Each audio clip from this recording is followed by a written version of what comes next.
पोसाइडॉन वैसे तो समुंदर के देवता को कहते हैं, लेकिन इस कहानी में पोसाइडॉन समुद्री जहाज का नाम है। यह जहाज बहुत बड़ा होता है। यह इतना बड़ा होता है कि इसमें कई फ्लो होते हैं। यहाँ पर अब सारे लोग खुश हैं क्योंकि आज 31 दिसंबर की रात है, यानी कि न्यू ईयर की रात, जहाँ पर इस जहाज में हर कोई पार्टी एंजॉय कर रहा है। कोई शराब पी रहा है, कोई ताश खेल रहा है, कोई डांस एंजॉय कर रहा है।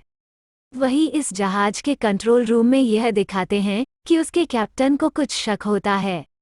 वो कहता है कि जरूर कोई गड़बड़ है। तभी यह दिखाया जाता है कि सामने से एक बहुत बड़ी लहर इनके जहाज की तरफ आ रही होती है। यह देखकर सारा का सारा ग्रुप डर जाता है। यह जहाज को मोड़ने की कोशिश करते हैं। जहाज मुड़ भी जाता है, लेकिन लहर इतनी तेज होती है कि जो चांद बिल्कुल साफ दिखाई दे रहा था, अब वो लहरों के पीछे छुप चुका है।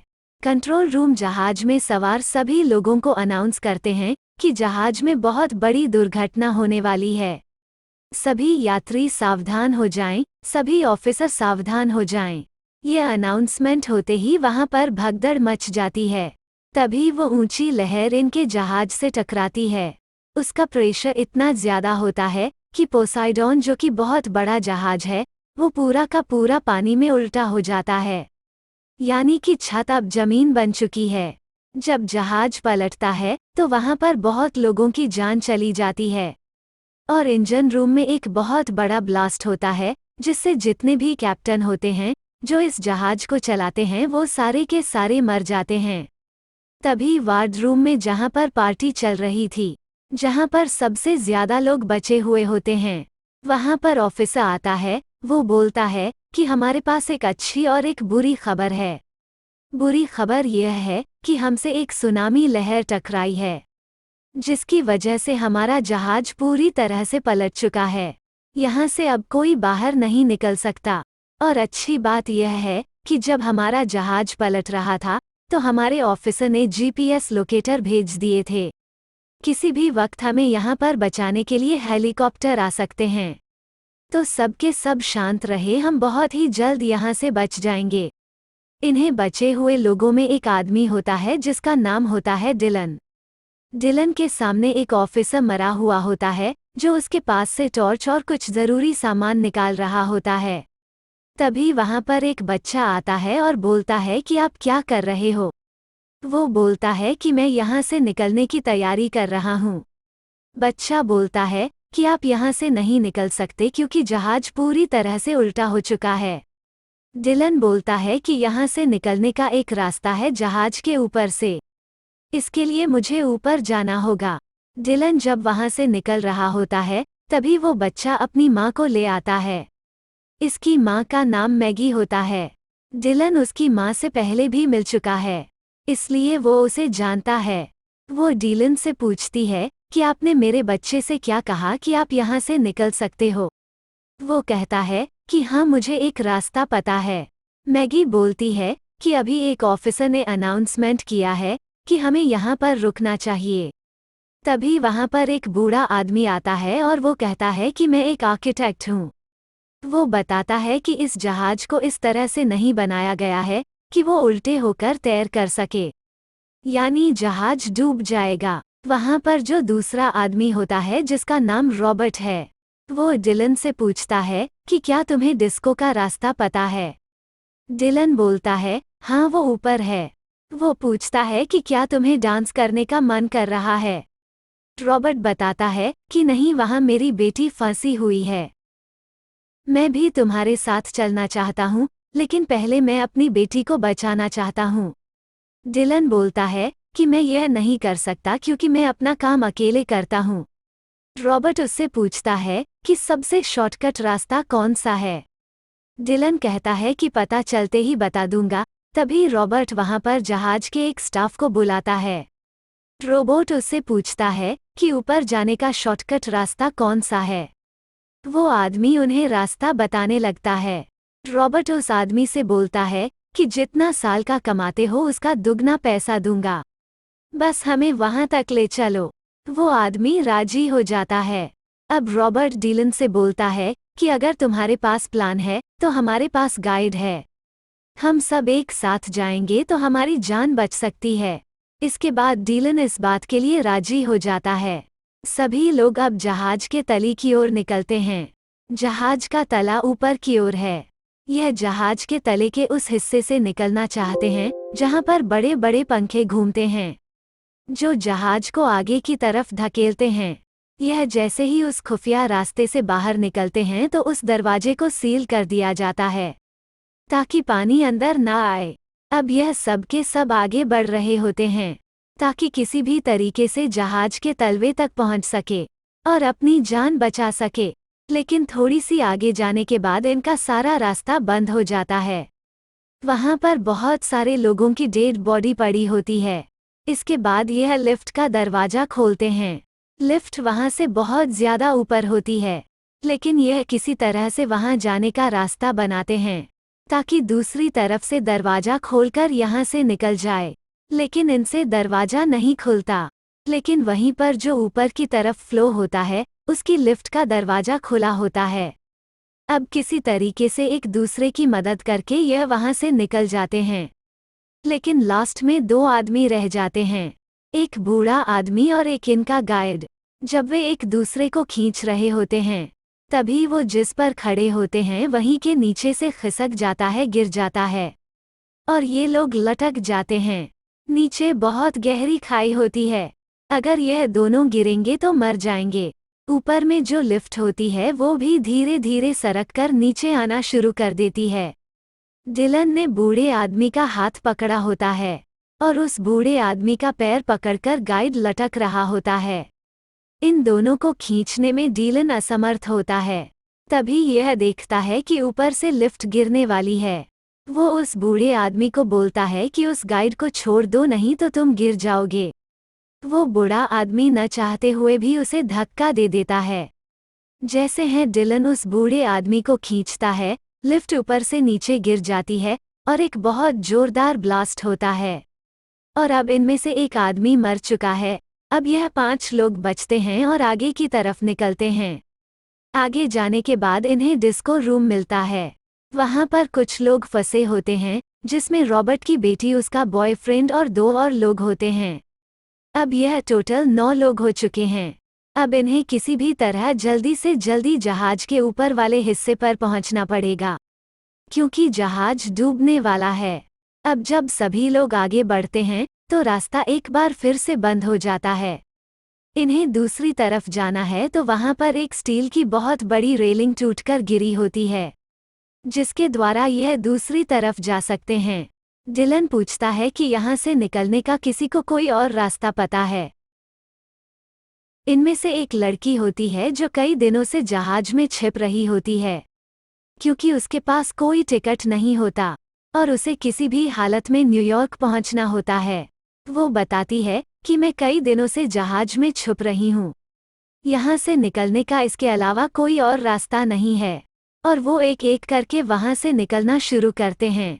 जब 5 लोग दूसरी तरफ पहुँच जाते हैं तो रॉबर्ट अपने बेटी को बोलता है कि अब तुम आ जाओ।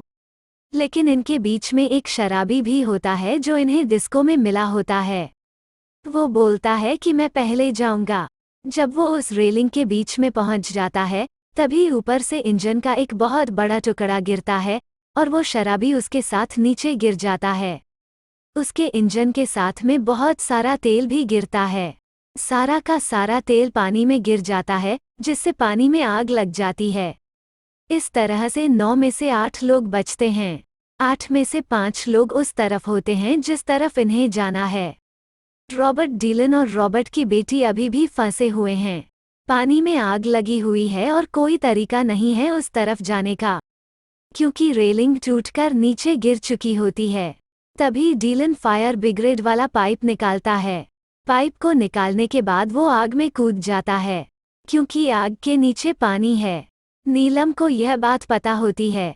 वो पानी के नीचे नीचे तैरते हुए दूसरी तरफ पहुंच जाता है और इसके बाद रॉबर्ट और उसकी बेटी भी दूसरी तरफ आ जाते हैं। इस तरह से ये 8 लोग बच जाते हैं। अब यह लोग जहाज के ऊपर के हिस्से में जाना शुरू करते हैं। डिलन को बहुत सारी बातें इसलिए पता होती है क्योंकि एक जमाने में यह नेवी में था। हालांकि अब उसने नेवी छोड़ दी है, लेकिन उसे जहाज के बहुत सारे हिस्सों के बारे में जानकारी होती है। वहीं वार्ड रूम में सारे लोग जो इस इंतजार में होते हैं कि कोई उन्हें बचाने के लिए आएगा। वहां पर पानी के प्रेशर से शीशा टूटना शुरू हो जाते हैं। जैसे ही शीशे टूटते हैं बहुत सारा पानी अंदर आ जाता है और सबके सब मर जाते हैं। उनके चीख पुकार से 8 लोग डर जाते हैं और समझ जाते हैं कि नीचे वार्ड रूम के सभी लोग मर चुके हैं। जहां पर ये 8 लोग होते हैं वहां पर भी पानी भरना शुरू हो जाता है। इनके पास जाने के लिए कोई रास्ता नहीं होता। तभी यह वेंटिलेशन चेंबर खोलते हैं। उस वेंटिलेशन चेंबर में एक बार में एक ही आदमी जा सकता है। एक एक करके यह लोग ऊपर जाना शुरू करते हैं। सबसे आगे रॉबर्ट होता है और सबसे पीछे डिलन। जब यह धीरे धीरे करके ऊपर बढ़ते हैं तो यह देखते हैं कि नीचे से पानी आना शुरू हो चुका है, यानी कि इस वेंटिलेशन चेंबर में धीरे धीरे पानी भर रहा होता है। जब यह वेंटिलेशन चेंबर के आखिरी छोर पर पहुंच जाते हैं तो देखते हैं कि ऊपर एक जाले लगे होते हैं। रोबोट उसे खोलने की बहुत कोशिश करता है, लेकिन वो कामयाब नहीं हो पाता क्योंकि उसके ऊपर पेंच लगे होते हैं। रॉबर्ट का हॉन्थ जाली से बाहर नहीं जा रहा होता। तभी तो इनके साथ बच्चा होता है। रॉबर्ट उसे ऊपर बुला लेता है। रॉबर्ट सबसे पूछता है कि किसी के पास कोई ऐसी चीज है जिससे हम पेंच खोल सके। तभी इनमें से जो एक महिला होती है जिसके पास टिकट नहीं होता, वो अपना क्रॉस का निशान जो उसके गले में पहनी होती है वो उसे देती है। बच्चा धीरे धीरे करके पेंच खोलना शुरू करता है और नीचे से पानी भर रहा होता है। डिलन लगभग डूब ही जाता है, लेकिन तभी वो जाली खुल जाती है और वो लोग एक एक करके वहां से निकल जाते हैं और डिलन की भी जान बच जाती है। इनमें से 2 फ्लोर और ऊपर जाना है। इसके बाद 8 लोगों की जान बच जाएगी, लेकिन जब यह आगे जाते हैं तो यह एक टैंक में फंस जाते हैं। वो नीचे नहीं जा सकते क्योंकि नीचे से पानी आ रहा है और वहां से बाहर निकलने का कोई रास्ता नहीं होता क्योंकि आगे जो दरवाजा होता है वो एयर टाइट होता है। तो फिर डिलन बताता है कि यह एक बैलेंस करने वाला टैंक है। जब उसमें पानी भर जाता है तब यह दरवाजा खुद खुल जाता है। अगर हमें यहाँ से निकलना है तो हमें इसे पूरा भरना पड़ेगा। इस पर रॉबर्ट की बेटी डर जाती हैं। वो बोलती है कि अगर दरवाजा नहीं खुला और उससे पहले हम मर गए तो। डिलन बोलता है कि इसके अलावा हमारे पास कोई और रास्ता नहीं है। रॉबर्ट और डिलन यह डिसाइड करते हैं कि हम इसमें पानी भरेंगे और वो इसमें पानी भरना शुरू करते हैं। पानी पूरी तरह से टैंक में भर जाता है और दरवाजा नहीं खुलता। सभी लोग दुखी हो रहे होते हैं। तभी उस टैंक का दरवाजा खुल जाता है। सभी लोग पानी के साथ बहकर दूसरी टैंक में पहुंच जाते हैं, लेकिन मुसीबतें अभी भी खत्म नहीं हुई। इन्हें यहाँ से निकलने के लिए तैरते हुए दूसरी तरफ जाना होगा, जिसके लिए यह लोग बहुत गहरी सांस लेते हैं और दूसरी तरफ जाने की कोशिश करते हैं। सबसे पीछे वो लड़की होती है जो बिना टिकट के होती है। जब वो आगे बढ़ रही होती है तो उसका कपड़ा किसी तार में उलझ जाता है जिससे वो फंस जाती है। हालांकि वो बूढ़ा आदमी जो आर्किटेक्ट होता है उसे बचाकर ऊपर ले आता है, लेकिन तब तक उसकी सांस टूट चुकी होती है। अब यहाँ पर 7 लोग बचे हैं। यह 7 के साथ आगे बढ़ना शुरू करते हैं। यह उस जगह पहुँच जाते हैं जहाँ पर पंखे लगे हुए हैं जिससे इन्हें बाहर निकलना है। जब यह वहां पहुंचते हैं तो देखते हैं कि वहां पर बहुत ज्यादा पानी भरा हुआ है और उस पर लाशें तैर रही होती हैं। यह देखकर डिलन हताश हो जाता है। मैंगी उससे पूछती है क्या हुआ। वो बताता है कि जहां से हमें निकलना है वो हिस्सा पानी में डूबा हुआ है। वहां तक नहीं पहुंचा जा सकता क्योंकि वो बहुत दूर है। रॉबर्ट बोलता है कि हमें किसी ऊंची जगह पर जाना चाहिए, लेकिन यहाँ से निकलने का कोई रास्ता नहीं है। रोबोट डिलन को थैंक्स बोलता है। वो उससे बोलता है कि तुमने हम सबकी जान बचाने की कोशिश की, लेकिन सब कुछ इंसान के हाथ में नहीं होता। तभी वहाँ पर इंजन रूम होता है, उसमें बहुत जोरदार ब्लास्ट होता है। उस ब्लास्ट के कारण वहां पर जो पानी भरा होता है वो सारा का सारा निकल जाता है, और जहां से इन्हें निकलना है वो जगह अब खाली हो जाती है। और जब सभी लोग वहां पर पहुंचते हैं तो इनके सामने एक और समस्या जाती है। समस्या यह होती है कि पंखे अभी भी घूम रहे होते हैं। वो उल्टी तरफ घूम रहे होते हैं, इसलिए हवा का प्रेशर लोगों की तरफ होता है। तभी रॉबर्ट को वहां पर एक नक्शा मिलता है, जिससे उन्हें पता चलता है कि इस थ्रस्टर के नीचे एक कंट्रोल रूम है, जहां पर जाकर इस पंखे को बंद किया जा सकता है।